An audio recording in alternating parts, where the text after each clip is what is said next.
Okay. Show me. Hi there guys, welcome back to the Blacksheep channel, thank you very much for tuning in.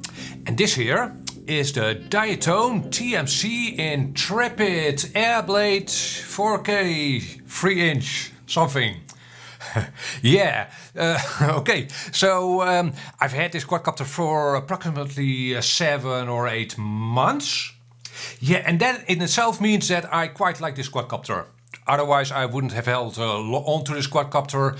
Usually when I review something, a quadcopter or anything, I shoot some videos and then I get rid of the quadcopter. This I've held on to because it is a very nice quadcopter. Yeah, and also it is quite unique in its kind. There aren't a lot of 3-inch freestyle quadcopters with an included 4K camera. In fact, here is its biggest rival, if you will. It's an iFlight IH3, also with a 4K camera. And there aren't a lot of quadcopters like these. So yeah, the first gripe with this Diatone is its name, right? It's simply a 3-inch quadcopter from Diatone, and it's a freestyle quadcopter. Again, there aren't a lot of quadcopters like this. There are a lot of 3-inch cinematic quadcopters, yes. However, this quadcopter from Diatone and this quadcopter from iFlight are both freestyle capable quadcopters, which is something else. These two quadcopters actually have the grunt, the power to pull off actual freestyle maneuvers, whereas most of the other cinematic 3-inch quadcopters have smaller motors, for instance. And they are nice in their own right if you want to shoot nice videos, cinematic videos. However, they lack the power to weight ratio and maybe even the weight to carry through maneuvers, split S's for instance, that these two quadcopters, this Diatone and the iFlight can.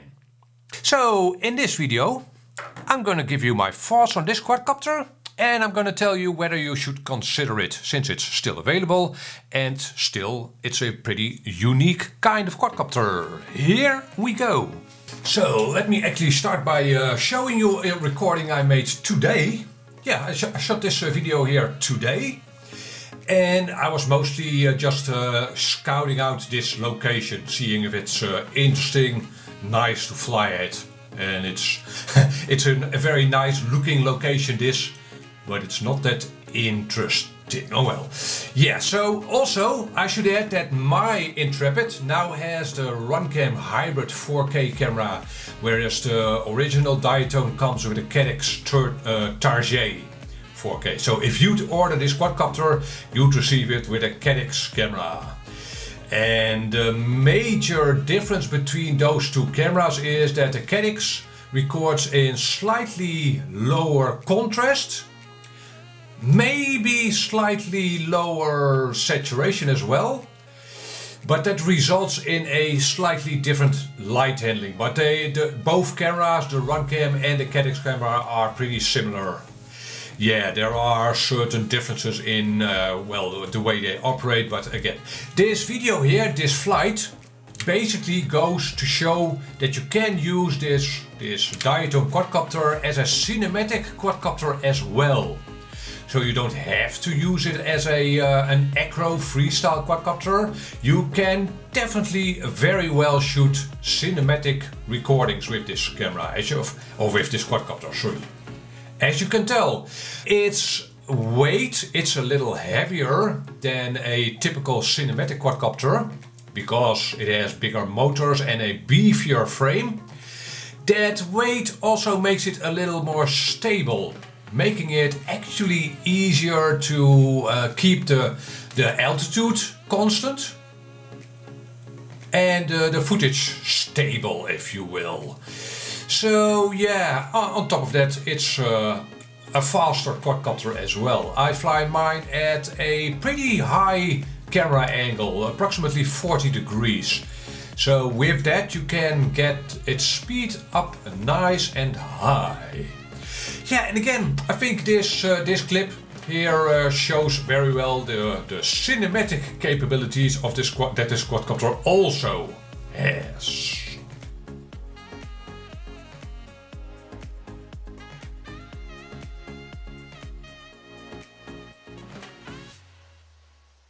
So let me quickly give you a rundown of the pros and cons actually of this quadcopter. First pro is that it's a Diatone. And if you're not familiar with the brand, that might seem like a weird thing to say. Yeah, it's a Diatone, and the pro of this quadcopter is that it's a Diatone. If you are, however, familiar with this brand, you know that their motors are of good quality, efficient, powerful. Their electronics, so the stack, flight controller and ESCs, are very reliable. And it actually comes with a TBS or Team Blacksheep VTX. Very, very good range. Yeah, there is a caveat to that, but in essence that VTX is excellent.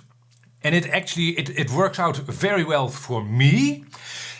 It also even has a TBS antenna, so you get quality components. And this frame is from Intrepid, TMC Intrepid. So in this case, the frame is not from Diatone itself. Most of the quadcopters from Diatone do have frames from Diatone. I'm not sure why they went ahead and did a collaboration with this brand, but it's a very sturdy frame. More on that in a second.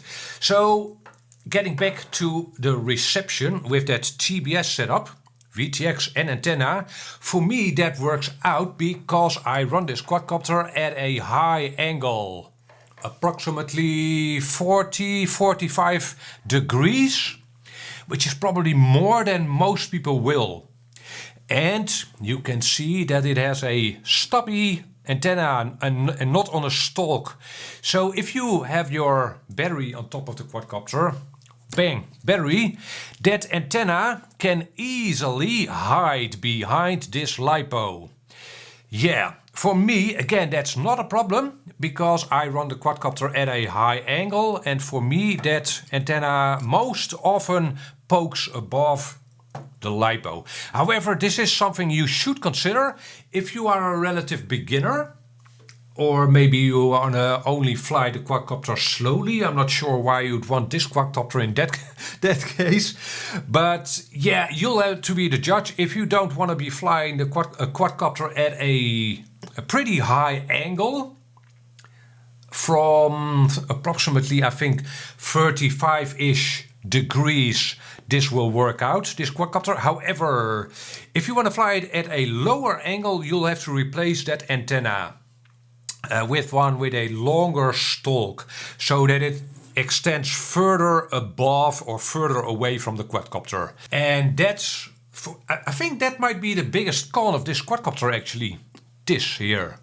Quality components again, but in practice it doesn't really work out all that well, this stubby antenna over here.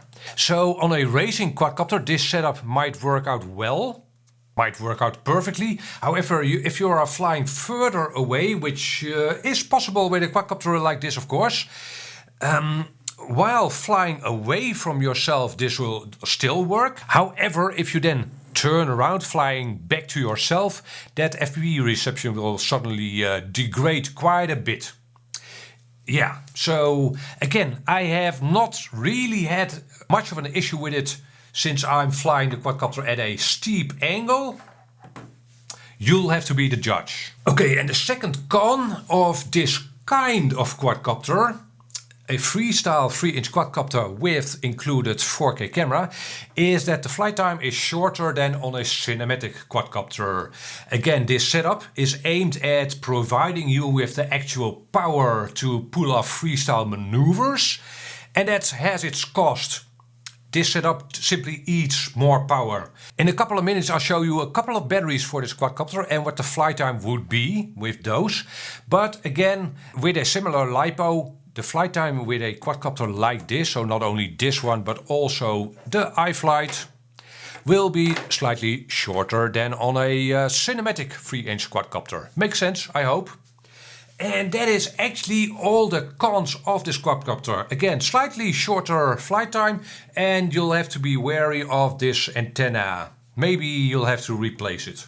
The pros, however, there's a slightly longer list of pros. Again, it's a very sturdy quadcopter and the electronics work out well. With that, it's powerful. This frame, again, it's not a Diatone frame, but it has proven itself to be very reliable, resilient. I've had a couple of bad crashes with this quadcopter and I can't even see any scratches. I've also crashed it a couple of times on concrete, but again, nothing. No scratches or anything. Maybe I was lucky, could be, but still this quadcopter has proven itself to be sturdy. So this frame works out and it also protects your camera well, which is nice. And again, one of the pros of this quadcopter is that it's actually freestyle capable. With that, let's take a look at another flight video. So a slightly more of a pedal to the metal flight, as you can hopefully see, bigger punch outs and such. And in this flight I was actually testing a couple of Lipos. Not in this flight, I was in a session of testing several Lipos for this quadcopter. Again, more on the Lipo choices for this quadcopter in a second. However, you will probably see some propellers oscillations in this flight because the quadcopter wasn't tuned for the Lipo I was flying it with. So you can definitely see from this flight that this is a powerful quadcopter. If I would have told you that this was recorded with a 5-inch quadcopter, you would probably have believed it. It's this setup simply provides you with a pretty similar flight experience as a 5-inch quadcopter with an action camera. And yeah, that's nice. It's a convenient size. This Diatone 3-inch, easy to take with you, but you still get a lot of power for your weight savings, which is great. By the way, this recording you see here was done with the Caddx camera. At this time I still had the Caddx Target on the quadcopter. I actually replaced it because my Caddx Target had dust in it. Also, I simply wanted to test the Runcam hybrid 4K camera, so yeah. Those are the reasons why I replaced the Caddx camera. And again, this is simply a powerful setup and it's fun to fly with that as well.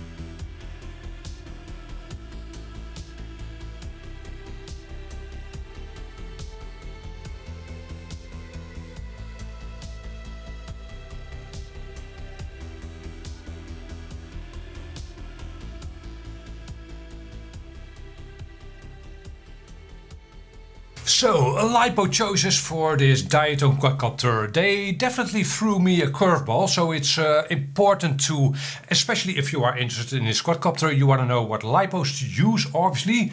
So these are all the Lipos I tried with this quadcopter, and not all of them worked out for this quadcopter.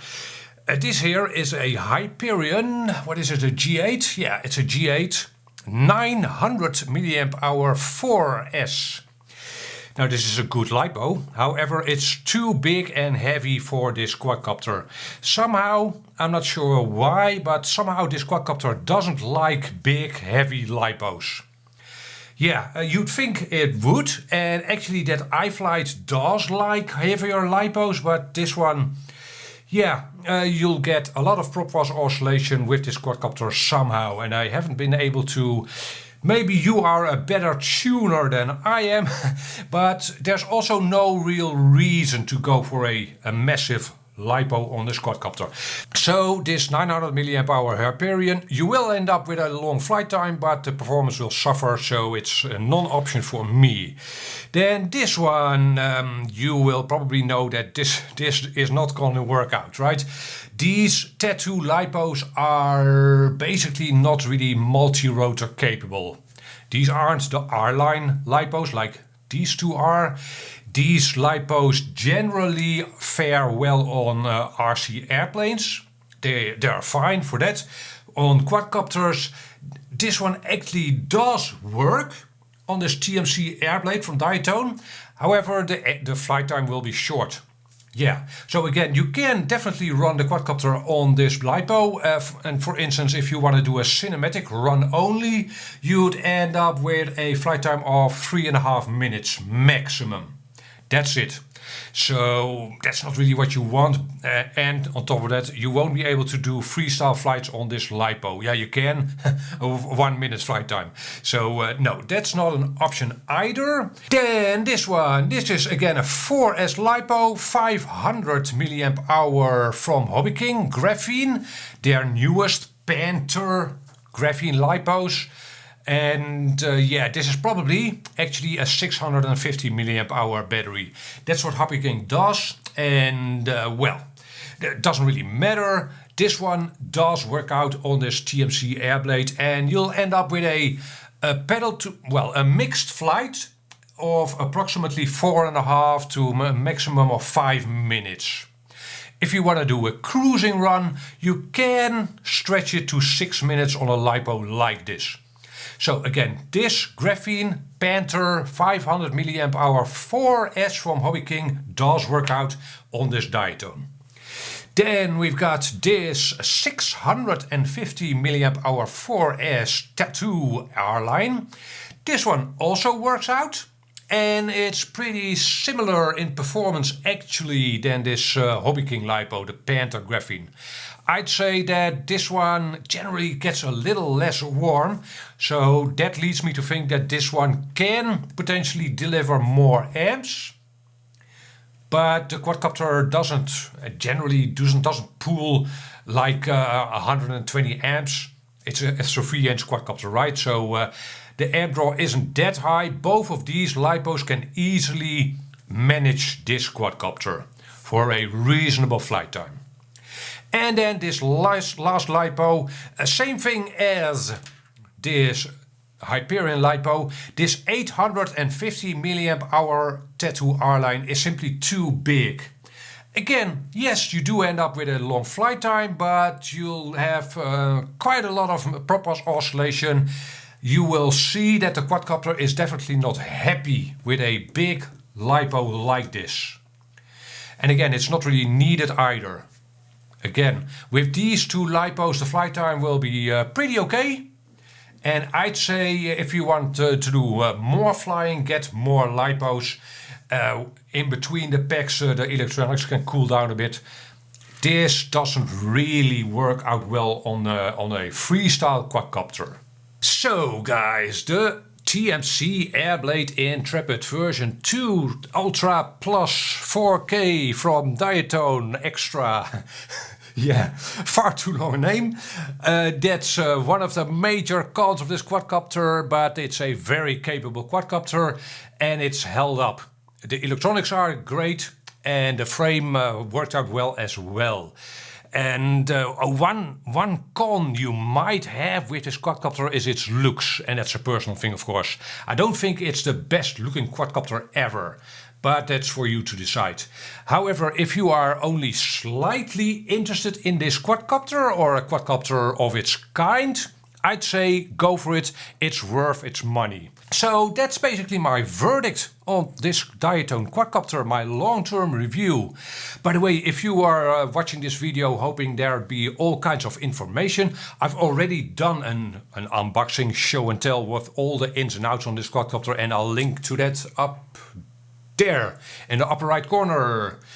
For now, I want to thank you for watching. Helps me out. I hope this answered your questions about this quadcopter. If you are left with questions, hit me up a comment down below. I'll be happy to answer you. Catch you on the next video. Bye bye.